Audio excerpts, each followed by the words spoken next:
Good morning, শুভ সকাল। বাবিতাস ব্লগে নতুন একটি ভিডিওতে তোমাদের অনেক অনেক স্বাগত আর ভালোবাসা জানিয়ে আজকের ব্লগটা এখান থেকে স্টার্ট করছি। তোমরা কে কেমন আছো? আশা করছি সকলেই ভালো আছো। তো ঘুম থেকে আমি উঠে পড়েছি, উঠে দেখছি হাওয়া হচ্ছিলো বাইরে। যে আমি বাইরে বেরিয়েছি, হাওয়াটা কমে গেছে। দেখো, কালকে বৃষ্টি পড়েছে, দেখেছি উঠানের কি অবস্থা।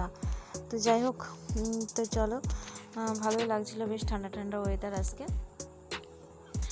তারপর আর কি, বৃষ্টি হয়েছিল, বেশ ঠান্ডা ঠান্ডাই ছিল সকালটা। তারপর শুরু করে দিলাম কাজ টাজ করে নিয়ে, তারপর আবার রান্না টান্না করে বাবুকে আজকে ডাক্তার দেখাতে যাব। তো একটু তাড়াতাড়ি আর কি সমস্ত কিছু করার চেষ্টা করছি। আর আজকে তো লাইভে 11টার সময় আসতাম, আজকে তো আসতে পারিনি, 3টের সময় এসেছিলাম। তো যাই হোক, যারা যারা আমার চ্যানেলে নতুন, এখনও চ্যানেলটিকে সাবস্ক্রাইব করোনি, তাদেরকে বলছি প্লিজ চ্যানেলটিকে সাবস্ক্রাইব করে আমার পাশে থেকো। আর যারা সাবস্ক্রাইব করেছো, বেল আইকনটি প্রেস করোনি, তারা বেল আইকনটি প্রেস করে দিও, যাতে আমার সমস্ত ভিডিও নোটিফিকেশন তোমাদের কাছে সঙ্গে সঙ্গে পৌঁছে যায়। আর যারা আমার চ্যানেলটিকে সাবস্ক্রাইব এবং নোটিফিকেশন অন সমস্ত কিছু করে রেখেছো, তোমাদেরকে জানাই অসংখ্য অসংখ্য ধন্যবাদ আর অনেক অনেক ভালোবাসা। তো যাই হোক, সকালবেলা উঠে বাসি কাজ যেগুলো থাকে আর কি মেয়েদের, সেগুলোই করছিলাম।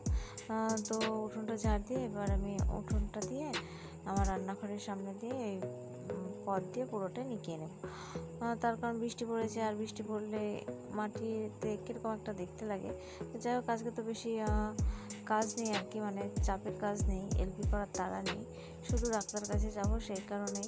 তো যাই হোক, এটা করতে বেশি সময় লাগবে না বলে আজকে নিকিয়ে নিলাম। মাঝে মাঝে নিকাই, যেটা তোমাদেরকে দেখানো হয় না আর কি। তো যাই হোক, আজকে ভিডিওটা করতে পেরেছি। তো কদিন থেকেই কোনো ভিডিও দেওয়া হচ্ছে না, তাই আজকে ভাবলাম যে তোমাদেরকে একটা কিছু ভিডিও দিই। তো সেই কারণে ভিডিওটা বানালাম। তো যাই হোক, ভিডিওটা দেখতে থাকো আর সঙ্গে থাকো।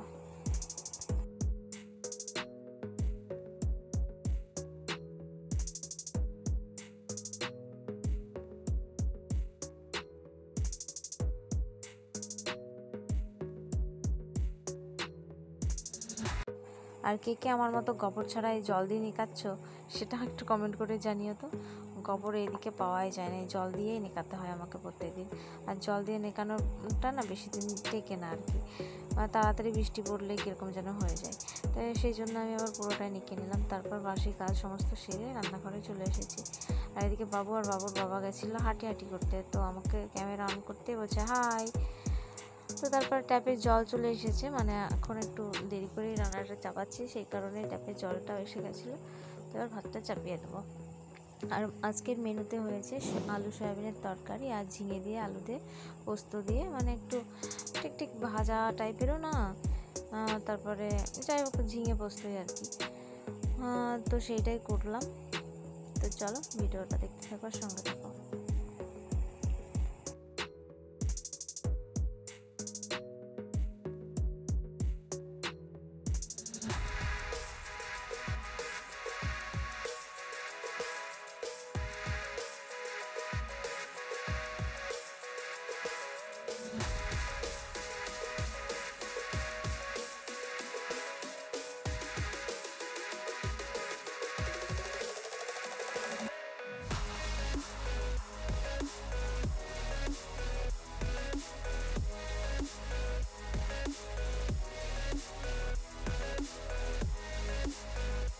হয়ে গেছে এদিকে। আর এদিকে সয়াবিন আর আলুগুলো ভেজে নিচ্ছি। আলু 3টে ভাতের মধ্যে দিয়ে সেদ্ধ করা ছিল, তো এরপরেই কড়াইয়ের ওপরেই খুন্তি দিয়ে আমি কেটে নেব। ভেতরে চেরাই আছে, শুধু একবার কাটলে পিস হয়ে যাবে আর কি। তো এই দেখো হয়ে গেছে। তো লবণ আর হলুদ দিয়ে এবার ভালো করে আলু সয়াবিনগুলো আমি ভেজে নিচ্ছি। ভেজে নেওয়ার পরে কড়াইতে তেল দিয়ে মশলাটা দিয়ে সুন্দরভাবে কষিয়ে নিলেই, তার মধ্যে একটু গরম মশলা দিয়ে নামিয়ে নিলেই হয়ে যাবে সয়াবিনের তরকারি। তো আজকে সয়াবিনের তরকারিটা দুর্দান্ত হয়েছিল খেতে, মানে অন্যরকম একটা স্বাদ আর কি। কে আমার মতো সয়াবিনের তরকারি খেতে ভালোবাসে একটু কমেন্ট করে জানিও তো। আমার তো বেশ ভালোই লাগে সয়াবিনের তরকারি খেতে।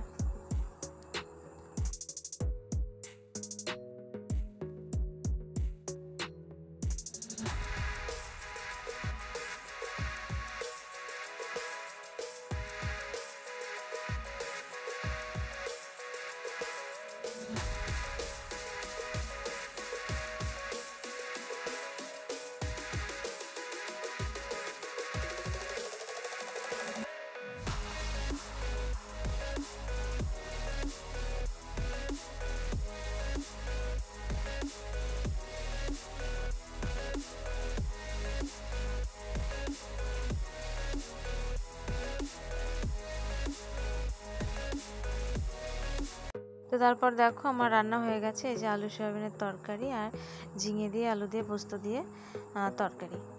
তো এবার ওর বাবাকে খাইয়ে দিচ্ছে বাবুকে, আর আমি এবার বাসনগুলো মেজে এঁটোটা মুছে নেব, তারপর খাওয়া দাওয়া করব।